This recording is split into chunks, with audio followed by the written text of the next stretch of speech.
Hi, I'm Nick Jones, and this is PropTrack, a maintenance and operations tracker built for small landlords. Over this video, I'm going to walk through the three IEEE documents behind this project: the software requirements specification, the software design document, and the software test document, and then show a live demo of the working system.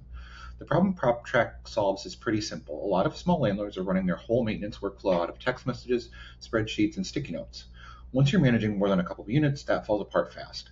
PropTrack centralizes properties, units, tenants, maintenance requests, work orders, vendors, and repair costs all in one place with separate logins for landlords and tenants. Starting with the SRS, Section 1 defines scope. This is explicitly not trying to be a full property management suite. Rent collection, accounting, tenant management, tenant screening, and lease generation are all outside of the scope. Focus is maintenance and operations. Section 2 lays out the four user roles: landlord, property manager, tenant, and systems administrator, plus vendor as an external actor who isn't a full user. Section 3.2 is the bulk of the document. Functional requirements organized to 11 function areas: authentication, properties and units, tenants, notifications, dashboard and reporting, and system administration. Each requirement also carries a priority: essential, important, or desirable, which is what let me sequence the build instead of trying to do everything at once. The essential priority items, authorization, properties and units, maintenance requests, and the work order lifecycle are core to the rest that the system depends on. Section 3.3 covers performance requirements, for example, sub 2-second response times for 95% of requests and support for 100 concurrent users. Section 3.5 covers quality attributes like security and reliability, including requirement that every landlord's data stays isolated from every other account, which ends up being one of the most important constraints of the whole design. The STD translates those requirements into actual architecture following IEEE 1016. Figure 1 shows the three-tiered structure: a React and VT client, a fast API application server, and a PostgreSQL database. Inside the application server, Section 2.1 breaks things into three layers: API and routing, business logic and services, and data access.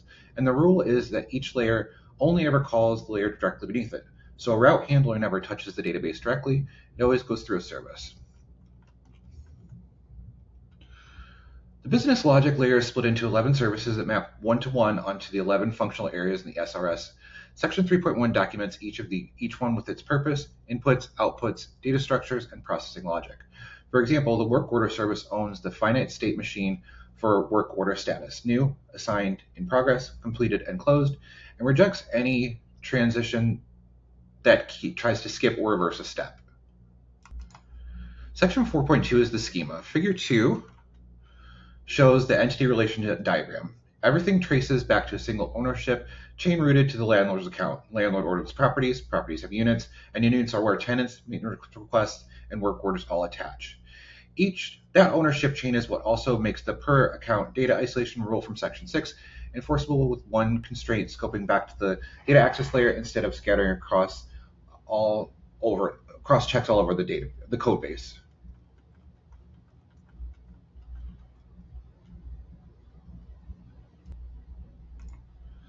Section 7 documents some of the bigger design decisions, things like choosing a layered monolith over microservices, since at this scale microservices would just add complexity with no real benefit, and anchoring preventative maintenance recurrence to the original job date rather than whenever the schedule happens to run, so a missed job doesn't quietly compress the whole future schedule. The STD follows IEEE 829 and defines the test plan before implementation. 23 test cases in Section 2, each tied back to the specific SVAR numbers from the SRS. For example, TC13 verifies a maintenance request can be converted to a work order and walk through its full life cycle, and TC014 verifies that an out-of-order transition, like jumping straight from new to completed, gets rejected.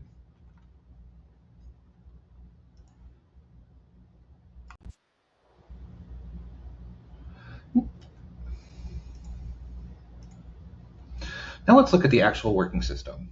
I'll log in as the landlord who owns three properties. The dashboard here is the dashboard and reporting service from the SDD.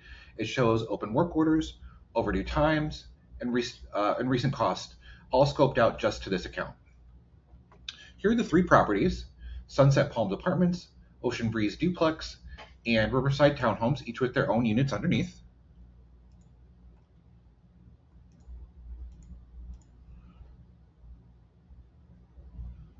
You can see occupied units with a current tenant, and a couple left vacant on purpose so you can see both states. Each unit can have a tenant assigned with their own login. Tenants only see their own unit and their own requests, which is a visibility restriction from FR-3.4. Maintenance requests are the core workflow. Here's a maintenance request that's still open, a leaky kitchen sink. And here's one that's already been converted into a work order. You can see the status history log right here, new, then assigned.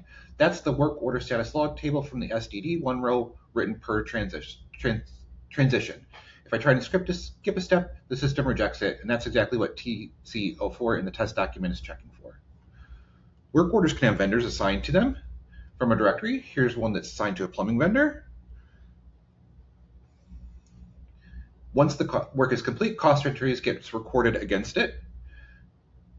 These costs roll up into the dashboard into the cost reports scoped by property.